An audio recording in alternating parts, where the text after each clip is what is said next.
real fur. Oh, there's more.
For those of you who are looking for a deeper dive into what I did, why I did it, and all the lessons I learned in this project, stick around because this next bonus bit was designed for you. Welcome back to another completed project.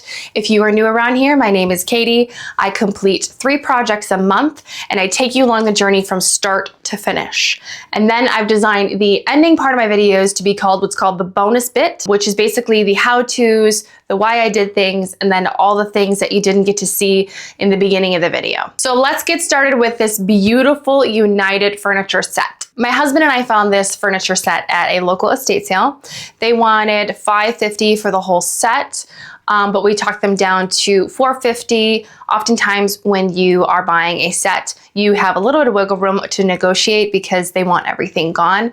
So we got it down to $450. I thought that was a great deal. I know to some people that sounds like a very large ticket, but for us, it's been very difficult here in Michigan to find quality, beautiful mid-century furniture, let alone a set for that price. So I felt like it was worth it. And this set was particularly worth it to me, particularly worth it to me because my wonderful mother and father-in-law have been looking for a new bedroom set. It was actually my father-in-law who helped load everything because we needed his truck. And when we brought it back to my house, he was like, yeah, we want this. And so it was cool to know that I will be working on something that is going directly in their home and they will love it. Starting off, the set was not in terrible shape. The drawers moved functionally fine. The finish wasn't in terrible shape, but it definitely had scratches and nicks and just finish wear on it that I wanted to completely revamp and make it look fresh again, especially for my mother and father-in-law. To be honest, another reason why I was looking forward to refinishing this set is because the past 3 projects really that I have done have had either paint or a blonde finish where I had to get all this white out of the wood grain. And this was, for once in a while, a straightforward strip stain seal kind of thing. And I just really loved the simplicity of that. There wasn't a ton of damage, except for one of the drawers needed to be glued on, which was a very easy fix, thank God. And then the rest was just reapplying everything and then making it look new again. For a simple strip and seal kind of project, all I really had to decide was what I was going to use to get the old finish off. So that would either be chemically stripping, scraping, or sanding, and I opted for chemically stripping. It was a beautiful day. I knew it would be easy to come off, and it definitely was. I applied the stripper, took off the majority of the finish, and then went in with acetone to lightly scrub with quadruple steel wool and acetone, wipe it off with paper towel, and that usually gets all the majority of the residue off. The trickiest part of this project was definitely the drawers because I could have tried to take off the wooden handle parts, but I was not feeling comfortable with that, and I just knew I needed to work around that curved edge and make sure I got underneath that area with the stripping and the sealing and made it look cohesive and not forgotten about. Because the drawers were more intricate, I did not apply stripper to the drawers. I usually only apply stripper to things that are flat and then go with just acetone for things that are a little bit more intricate. When I apply acetone to things that haven't been chemically stripped before and it's just straight on the old finish, I think it takes a little bit more elbow grease to get off. Slow and steady wins the race. If you continue just doing light circular back and forth motions, the finish does start to melt off and then you just wipe it clean. What I like to do after I get most of the finish off is I go in with a paintbrush, a clean paintbrush, and just use acetone to brush everything going downwards so things aren't dripping back on. When acetone dries, it can leave drip marks. So I'll just use a brush to kind of slowly get everything down and off the drawer, and then it leaves just like a very clean surface. I could tell off the bat that the top two drawers of the vertical and the cabinet doors were a different kind of wood and was going to appear to be a different color once sealed. So I knew I needed to do some color matching to get everything to be cohesive. If you see in the previous before footage, the toner that they put on it was actually turning green. I doubt that that's what it originally looked like, but some finishes turn into a different color later on through aging, and these definitely turned orange, which is one of the reasons why I really wanted to refinish it, because it just wasn't a cohesive color, and I knew it would look a lot more beautiful with a matching cohesive tone. Once everything was down to its bare wood, I went with hand sanding everything with a 400 grit sandpaper just to get everything to be cohesive again and ready for sealing. I like to go ahead and seal every part of my furniture first before, even if I think I'm going to stain it. It just creates a more even finish, and I've found most success with that. So even the drawers that I knew was going to have to be color matched, I sealed those as well. I sealed it, then stained it with a walnut Minwax gel stain, and then I sealed it again with equal parts paint thinner and oil-based polyurethane satin. I don't like to do things in high gloss because it kind of makes it look not like the original finish. The original finish of mid-century furniture mostly is a satin finish, and it creates a more realistic restoration. I tried to stain the drawers with the gel stain, but it did virtually nothing. I don't even think I got it on film, but if I did, I'll put a video there. But I just knew that it was going to need something a little bit more pigmented. So this is the part where I broke out my Mohawk powder stains. I love Mohawk powder stains. I'm not sponsored by them. They don't even know who I am, but I know who they are. And their powder stains has been something that I use in almost every project. It just helps with any area I need to blend. I do have blend all sticks as well for that, but for some reason, the pigmentation powder with a thinned out polyurethane and just try to get like some sort of color tone that matches works really well. And so what I did is I made my own toner with it. I used a color that would match best mixed with a little bit of red to match the tone of the rest of the dresser. And then I applied the first layer onto the drawer fronts and the cabinets, and I could tell right away it was going to be a perfect match. So I went ahead and just applied, I think I applied 3 layers of that. And then after that dried, I went ahead and sealed that again for a couple times, and it looked very cohesive. The legs of the dresser also need to be refinished. Sometimes if the legs are in really good condition and they match well with the dressers, I won't even touch them. I'll just gloss them up again and they're good as new. But these ones were pretty scuffed, so I just used acetone.